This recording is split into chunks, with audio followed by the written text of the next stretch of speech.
plaisir est pour nous de vous savoir très nombreux rendez-vous de votre magazine Horizon Développement. Horizon Développement reçoit pour vous le professeur Kimwanga Eyambo, Papi Fernand, qui est professeur de l'UNIKIN et secrétaire général ici où nous sommes aujourd'hui à l'université Révérend Kim. Avec lui, nous allons parler des déchets, comment est-ce que les déchets peuvent être une source de revenus pour la République démocratique du Congo. Professeur, bonjour et bienvenue. Merci madame et bonjour à vous aussi. Voilà, je le disais, c'est lui notre invité qui passe pour la première fois dans Horizon Développement. Déjà, comment ça se passe à l'UNIKIN, ici à Révérend Kim qui reçoit pour la première fois aussi le magazine Horizon Développement. Oui, ça se passe bien. Je vais parler beaucoup plus de Révérend Kim. Les lieux qui vous reçoivent. Vous êtes en train vous-même de voir comment nous sommes organisés. C'est une grande université au Congo, Kinshasa, et puis peut-être en Afrique centrale. Et nous faisons de tout notre mieux pour que nous puissions toujours hisser les flambeaux de Révérend Kim vers le haut, mais déjà à travers l'environnement naturel, à travers les bâtiments, à travers l'organisation matérielle. Vous pouvez comprendre que nous sommes en train de viser trop loin. Je le disais, hein, peut-être que je n'ai pas signalé, le professeur Kimwanga est aussi un amoureux de la nature. Hein? Tout à fait. Je suis amoureux de la nature et c'est pourquoi beaucoup de mes recherches sont orientées vers l'éco-économie, l'éco-économie ou économie verte, ou soit économie de l'environnement. Aujourd'hui, là, d'ailleurs, je suis en train de vouloir passer au baptême de mon ouvrage tout récent qui vient de sortir aux éditions universitaires européennes qui porte sur la métrologie et la gestion des écosystèmes pour le développement durable. Et j'ai pris un cas typique de la rivière de l'eau de la rivière Ndjili pour montrer qu'elle est polluée. Et dans la ligne où vont les choses, si on ne prend pas garde, les générations qui viendront après nous ne trouveront plus la rivière, trouveront un lit de déchets. Un autre sujet pour vous, mesdames et messieurs, on aura aussi le temps de revenir sur ça, mais la question qui nous préoccupe aujourd'hui, ce sont les déchets. Avec le professeur, nous irons en long et en large. Le professeur va vous montrer comment les déchets peuvent être aussi une source de revenus pour la République démocratique du Congo. Professeur, quelles sont déjà les catégories de déchets que peuvent générer les ménages, les universités, les entreprises de la République démocratique du Congo, mais les entreprises de la capitale congolaise?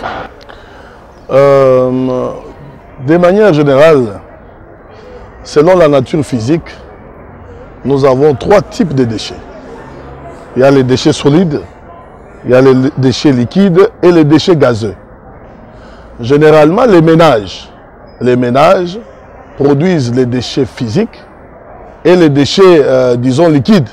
Parce que les déchets gazés sont ici des industries qui transforment véritablement un input pour obtenir un output. Il y a des gaz qui s'échappent et ces gaz-là, ils sont aussi nocifs à l'environnement et des fois ça perturbe l'équilibre écosystémique. Donc, vous avez les déchets solides, vous avez les déchets liquides, et vous avez aussi les déchets gazeux. Ça se produit, que ce soit dans les ménages, que ce soit dans les universités, que ce soit dans les industries. Donc voilà un tout petit peu. Et lorsque nous allons maintenant dans la classification, nous allons voir les déchets ménagers eux-mêmes. On entend par déchets ménagers tout déchet produit par un ménage. Oui, un ménage c'est un groupement de gens vivant ensemble. Et ce qu'on appelle généralement ménage. Tout déchet produit par ces groupements-là est appelé déchets ménagers. Tout à fait. Et puis, vous pouvez avoir aussi les déchets industriels. Les déchets industriels sont ceux issus de la production ou de la transformation des industries. Et vous avez les déchets spéciaux. Là-dedans, nous trouvons les déchets hospitaliers. Les déchets hospitaliers sont ceux qui sont beaucoup plus produits par les hôpitaux, les centres de santé. Alors, ça dépend maintenant du degré de dangerosité de chacun. Avant d'entrer dans les vifs de vos explications, mais les déchets produits par les universités, les bureaux, la présidence de la République, le gouvernement, comment est-ce qu'on va appeler ces déchets? ce sont des déchets des administrations. Mais ça rentre généralement dans le cadre des déchets publics. Parce que l'université, en quelque sorte, ce sont des milieux publics. Parce que les ménages, c'est un milieu privé. Alors chaque ménage doit, au prorata de sa pollution, être en mesure de payer selon les principes de pollueur-payeur. Mais les universités, disons, les administrations publiques produisent des déchets qui sont des déchets publics. Mais on les assimile. C'est comme ça qu'on dit déchets ménagers et assimilés. Assimilés parce qu'on prend tous les autres déchets qui sont produits dans le cadre de ces administrations, on les assimile aux ménages. Et les déchets produits dans les rues? Ah ben oui, mais dans les rues, c'est quoi? C'est pourquoi ce sont des déchets publics. Généralement, on les fait, ce sont les déchets qui sont gérés par l'État parce que c'est la responsabilité de l'État. Parce que dans les rues, il n'y a pas un responsable de rue. Tout le monde, c'est comme un bien commun. Ça appartient à tout le monde. Chacun y passe, chacun y jette des déchets, chacun y produit des déchets. La responsabilité maintenant n'est plus d'un ménage quelconque X. La responsabilité incombe à l'État. Oui. Professeur, vous êtes en train de faire des recherches. Nous sillonnons la capitale de la République. Parfois même les ménages. Est-ce que ces déchets sont vraiment bien gérés? Ce qui est sûr, madame la journaliste, les déchets au Congo, et particulièrement à Kinshasa, ne sont pas bien gérés. Ils ne sont pas bien gérés, pourquoi? Parce que leur enlèvement est irrégulier.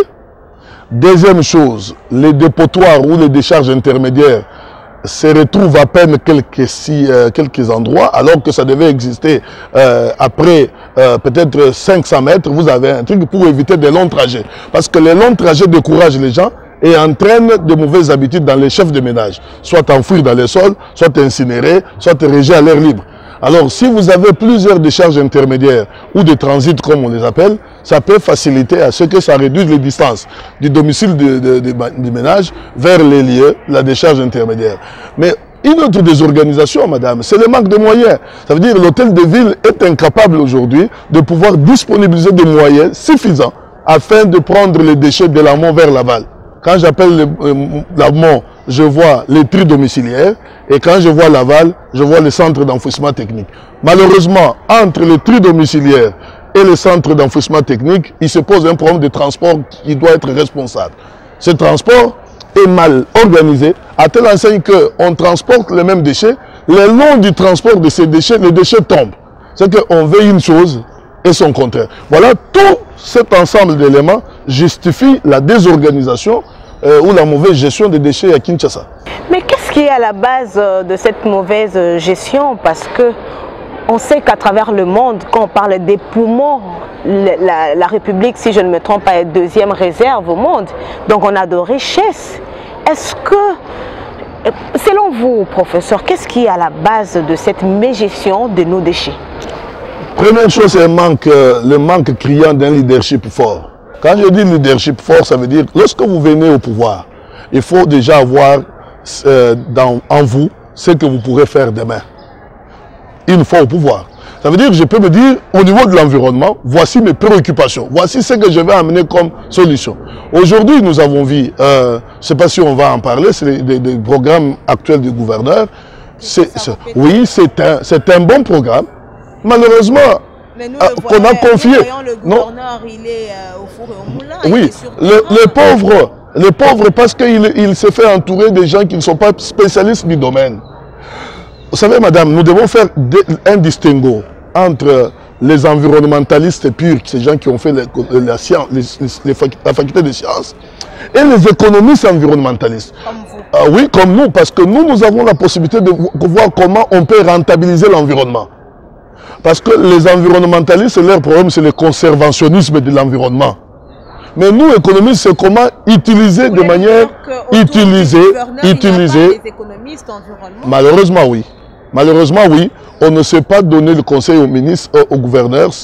Un conseil qui devrait lui permettre de savoir qu'on peut utiliser ces déchets pour se faire beaucoup de sommes d'argent. Nous allons y arriver. Donc, aujourd'hui, là, ce manque de leadership est un handicap majeur pour la bonne gestion. Deuxième chose, c'est les routes aussi. Donc nous n'avons pas... supposons que les gens qui sont vers Kimbanteke produisent des déchets, madame, et qu'on doit les acheminer jusque vers le boulevard Lumumba. vous savez combien de peines, combien de difficultés ces transporteurs auront? Ça veut dire, en quelque sorte, nous n'avons pas un système routier qui peut permettre à ce qu'il y ait évacuation facile. Et aussi, un autre problème, c'est l'éducation à l'environnement des ménages producteurs de déchets.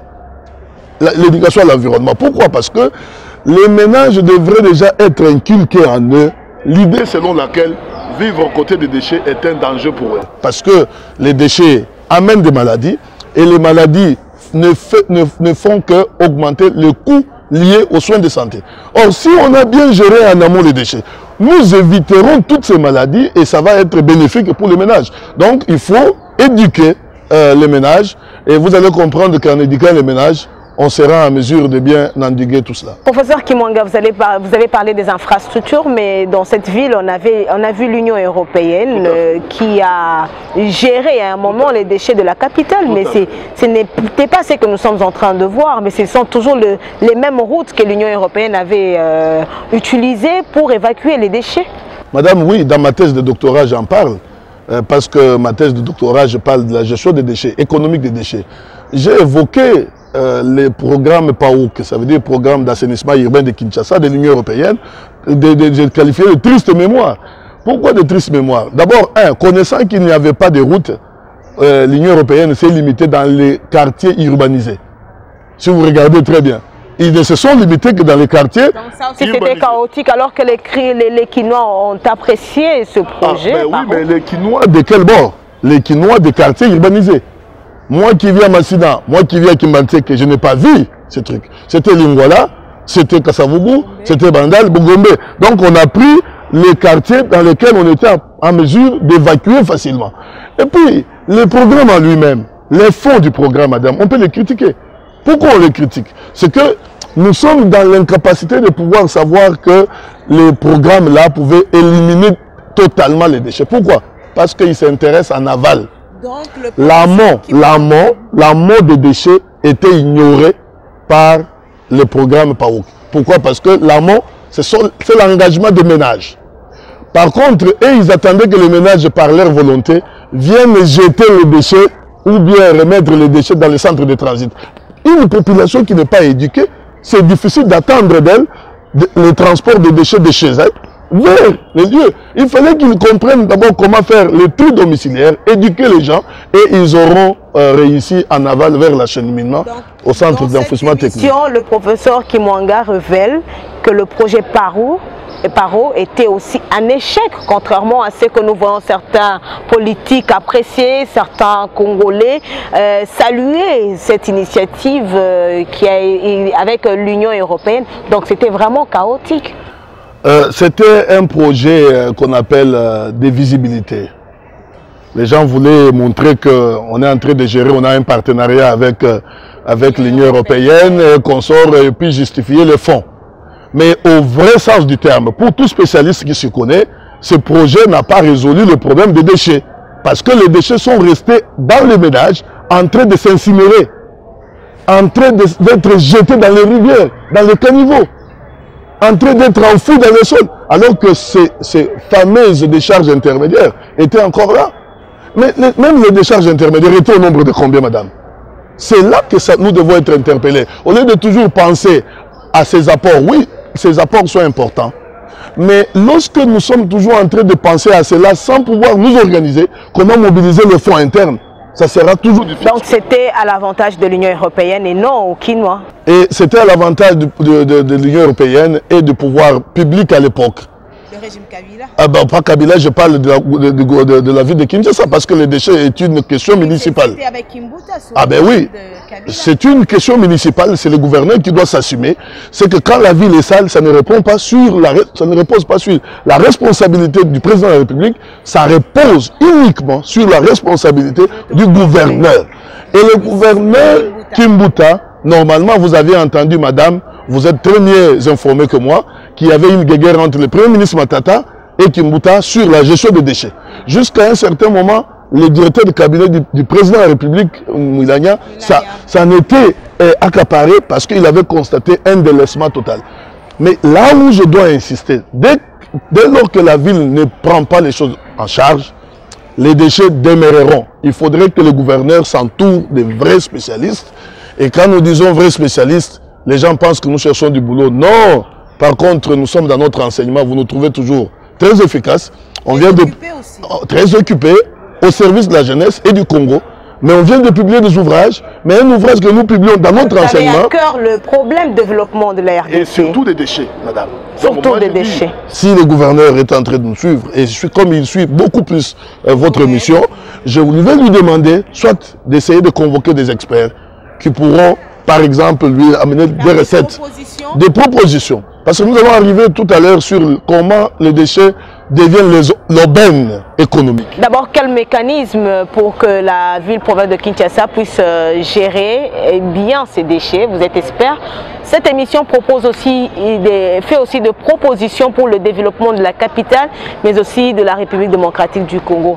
Quel mécanisme la ville-province de Kinshasa doit mettre en place pour la bonne gestion des déchets? Merci beaucoup, madame. Je dois préciser une chose.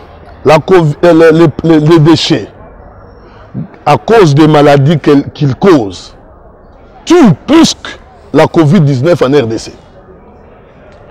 Vous avez vu la mobilisation qu'il y a eu autour de la Covid. Mais les décès liés aux maladies de mains sales, personne ne s'y engage, même les organismes internationaux.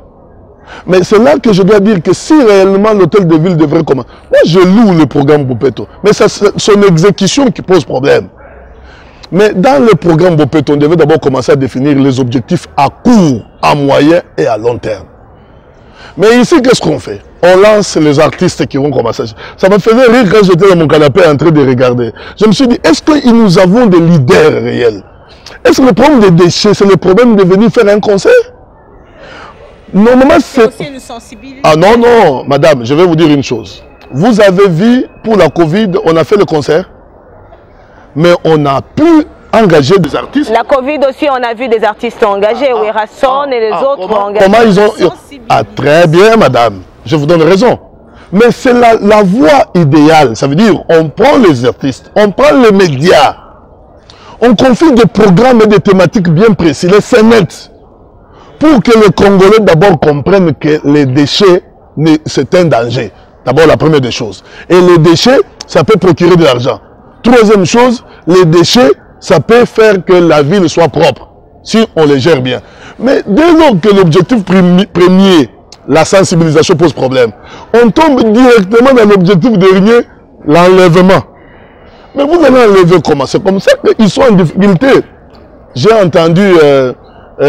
une fois, je suis passé voir les autorités de l'hôtel de ville, même de l'Assemblée provinciale. On me dit qu'il faut 30 000 $ pour évacuer une tonne de déchets. Mais ça, c'est du n'importe quoi. C'est du n'importe quoi parce que les déchets eux-mêmes peuvent produire beaucoup d'argent. C'est impossible. C'est comme si un pays va seulement se charger à enlever une tonne. Et puis une tonne, on vous dit c'est 30 000. Ça, c'est vouloir une chose de son contraire. C'est manquer la volonté politique. Vous avez demandé des solutions, madame. Voilà. À moins que... alors, c'est ça. Les mécanismes, c'est qu'on doit faire hiérarchiser les objectifs. Il faut éviter, d'abord, la première des choses, de prendre une dernière étape, la placer avant. Deuxième... oui, deuxième chose, c'est-à-dire parce que ici, nous constatons que l'hôtel de ville se charge de pouvoir enlever les déchets. Oui, mais qu'est-ce qu'on a construit comme décharge intermédiaire?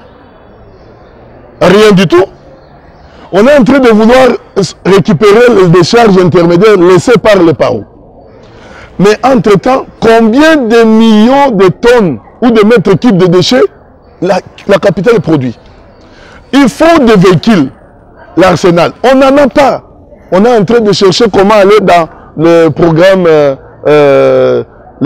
la régie qui noise des... Oui, Raskin, qui est dépourvu... Raskin qui a la charge dépourvu de moyens techniques, humains et financiers. Humain, vous êtes sûr?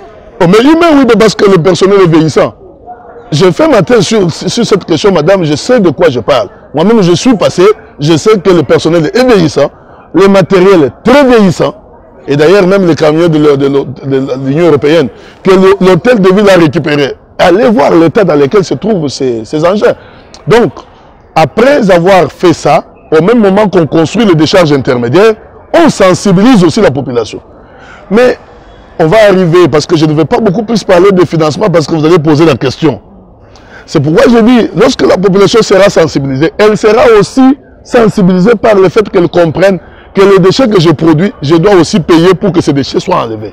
Mais professeur, est-ce que c'est l'autorité urbaine qui demande à la population de rester près de déchets? Parce que la salubrité, c'est l'affaire de tout le monde. Oui. Nous sommes chez nous à la maison. On ne va pas attendre que Jean-Tini Ngobila vienne évacuer pour nous les déchets. Mais malheureusement, c'est ce que nous vivons. Mais c'est de la responsabilité, je répète encore, du pouvoir public. Via... chez nous à la maison. Ah mais oui, c'est pourquoi je dis la sensibilisation. Mais moi je suis né, madame, si vous pouvez comprendre la période du président Mobutu. Chaque samedi, il y avait les agents d'assainissement qui passaient. Et lorsqu'on trouvait dans vos caniveaux, il y a des déchets, vous avez des amendes à payer. Et aujourd'hui, ça existe. La ville est incapable de faire ça.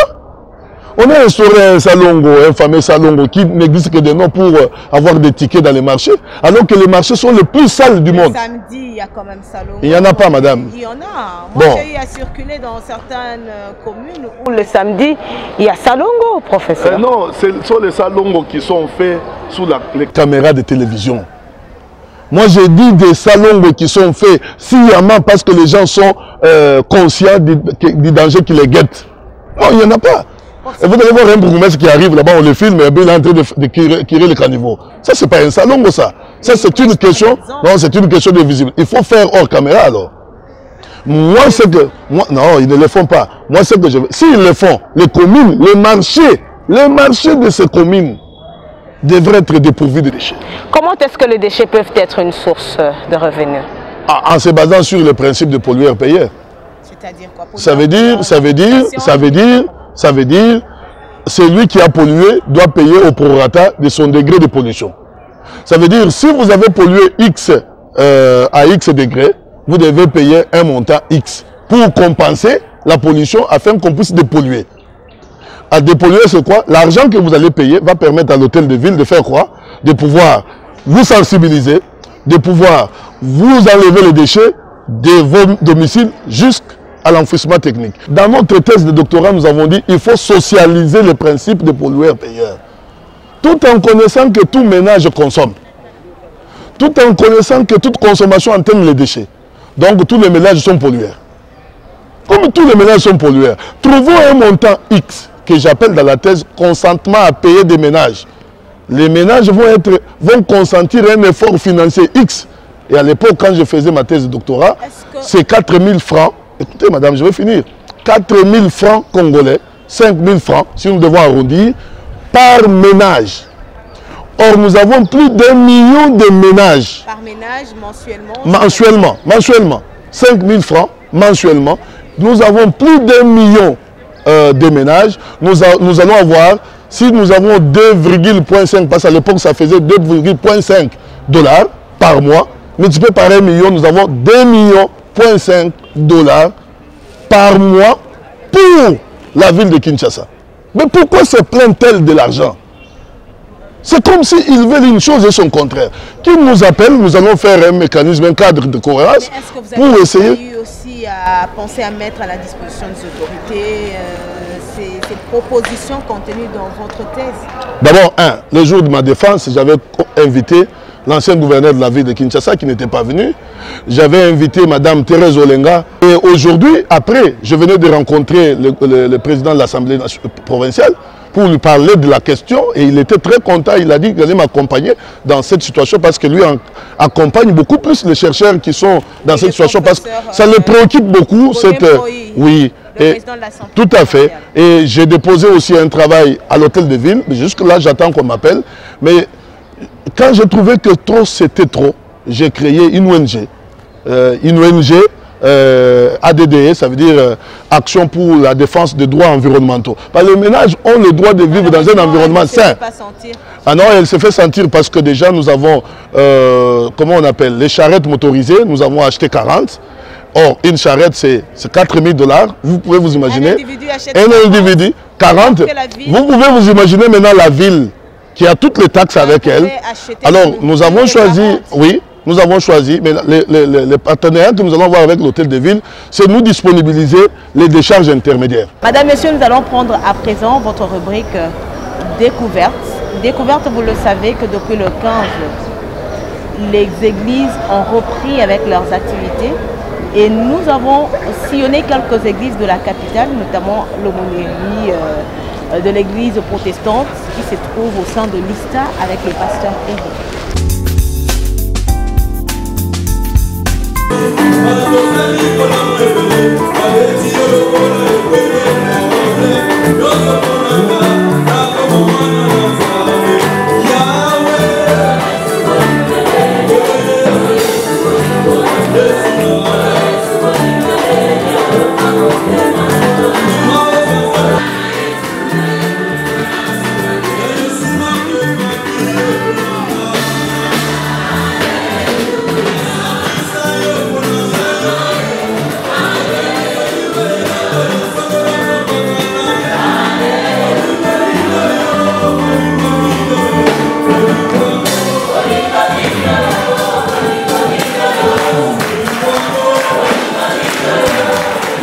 Commencé notre sensibilisation avant même que nous ne reprenions le culte, puisque nous avions gardé les systèmes de culte en ligne, et cela nous a permis finalement de sensibiliser nos paroissiens, parce que nous avons 4 paroisses. Il y a ici, nous sommes à Kingabwa, à Ndjili et à Météo. Et donc dans notre réseau interne, nous faisions déjà cette sensibilisation massive pour expliquer les bien fondés de cette observance des mesures barrières et de la distanciation. 4 mois après, en dépit du fait que nous faisions nos cultes en ligne, mais c'est toujours différent lorsqu'il y a ces contacts physiques, c'est lorsqu'il y a cette chaleur des communions fraternelles et surtout lorsque le berger est en contact permanent avec les fidèles. Donc ça, c'est d'une part, la motivation vient de là, mais de l'autre part, notre église fonctionne sur base des objectifs. Donc le mois d'août, présentement, est consacré à l'adoration. Je crois bien que dans notre approche de sensibilisation, je profite de votre micro pour rappeler que nous sommes nous-mêmes engagés dans la sensibilisation du civisme sanitaire. Et ça, c'est important. Nous ne visons pas seulement les ports de masques, la conscientisation de masse, mais nous visons plutôt le changement des comportements de la population. Et donc, même à nos fidèles, je suis obligé, je pouvais bien prêcher sans masque parce que les micros étaient protégés, mais pour des raisons aussi pédagogiques. Au-delà de la sécurité personnelle du point de vue sanitaire, il était important de montrer, oui, on peut parler pendant 45 minutes avec son masque, sans difficulté. Et je crois que c'était un bel exercice pour moi de le faire comme prédicateur pendant presque 45 minutes à parler. Et donc, c'est possible de le faire. C'est vrai, ce n'est pas facile parce que c'est des habitudes que nous développons, mais dans le cadre de cette sensibilisation, nous pouvons bien le faire. Le mot est spirituel, je l'ai aussi dit dans ma prédication, nous avons besoin de ne pas avoir des ACAB à la tête du pays. Tant pour le chef de l'État qui anime l'institution président de la République, les chefs du gouvernement, les gouvernements, les membres, les parlements, toutes nos autorités doivent se rendre compte que le peuple a besoin de vivre son rêve collectif. Donc je commence par les dirigeants et pour les diriger, le peuple, je dis, gardons espoir. Le Congo est un pays béni. Voilà, professeur Kimwanga. Oui. Covid-19, les églises viennent de reprendre avec leurs activités. Un mot à dire, vous êtes chrétien, oui, et vous êtes obligé de prier, mais pas comme jadis, imposé par des mesures barrières pour lutter contre la Covid-19. Tout à fait. C'est facile. C'est pas facile. Hier, j'ai vécu une expérience douloureuse. Nous sommes arrivés et puis on a trouvé qu'on avait déjà fermé la porte parce qu'il ne fallait pas avoir les gens debout. Et puis le nombre de chaises, il fallait le respecter. Il fallait avoir une carte d'accès pour avoir l'ordre. Parce que nous, quand même, dans notre église, nous sommes un peu bien organisés. Et nous avons attendu le second culte et puis nous sommes entrés. Et c'était avec le cache-nez. Et puis, bien sûr, on ne peut pas crier comme avant, même si vous avez le Saint-Esprit. Mais nous prions parce que nous savons que la pandémie existe. Alors, il faut faire avec pour éviter de contaminer un innocent parce qu'il est venu prier. Alors, Il faut connaître son état et puis se faire dépister de temps en temps pour que nous puissions éviter qu'il y ait trop de morts. Et aussi, je peux parler quand même de l'expérience de notre université ici. Parce que compte tenu des recommandations, l'université Révérend Kim. Vous êtes professeur des universités. Tout à fait. Je parle de Révérend Kim. Tout à fait. Une grande université au centre de l'Afrique centrale. Parce que vous-même, vous êtes en train de le voir. Voilà, je rappelle qu'on parlait de déchets dans cette émission, mais on ne pouvait pas se passer de parler de la reprise des activités après la Covid-19. Professeur, quel est votre dernier mot, le déchet? Votre cri d'alarme est déjà arrivé chez les cordons pour vous qui chapeautent l'opération Kinshasa-Bopeto. Maintenant, là que nous sommes arrivés à la fin de ce magazine qui a eu le plaisir de vous avoir, malgré vos multiples occupations, parce que vous avez le souci de la province, le souci de la République démocratique du Congo. Oui. Qu'est-ce que les téléspectateurs qui sont en train de vous suivre peuvent retenir? Et ça sera votre dernier mot. Ils doivent retenir ceci, que le déchet est un danger et que nous devons faire un effort de nous en débarrasser le plus tôt possible. La proximité avec ces derniers nous cause beaucoup de maladies et la maladie entraîne l'augmentation des coûts liés aux soins de santé. Nous aurons diminué ces coûts de santé, ces coûts liés aux soins de santé lorsque nous allons enlever régulièrement les déchets. Et j'insiste aussi de la participation, l'encadrement, l'accompagnement des pouvoirs publics parce que les déchets est une question municipale de par le monde. Le gouverneur a lancé le projet Bopeto, je l'en félicite. Mais je pense que les gens qui sont en train de piloter devraient aussi fédérer les autres forces, surtout scientifiques, pour chercher à résoudre cette question-là. Moi, à mon humble avis, avec les amis qui m'entourent, mes assistants, nous avons mis en place une ONG, l'ADDE, l'Action pour la défense des droits environnementaux. Et dans ce cadre de cette ONG, nous sommes en train de faire un effort de gérer efficacement ces déchets. Et si les cordons peuvent se sentir intéressés, ils peuvent nous inviter et nous serons disposés à venir pour que nous puissions discuter du bien-être des Congolais. Voilà un peu. Merci beaucoup, professeur Kimwanga, d'être passé dans ce magazine et surtout pour votre contribution. C'est moi qui vous remercie, Madame Noëlla. Merci d'avoir été avec nous dans votre magazine. Merci à l'équipe technique. Merci à notre président Chabané Record. Merci à Marcelin Chiswaka, directeur général. Merci également à Maurice Gigando, directeur de programme. Et surtout à vous, chers téléspectateurs. Au revoir et à la prochaine.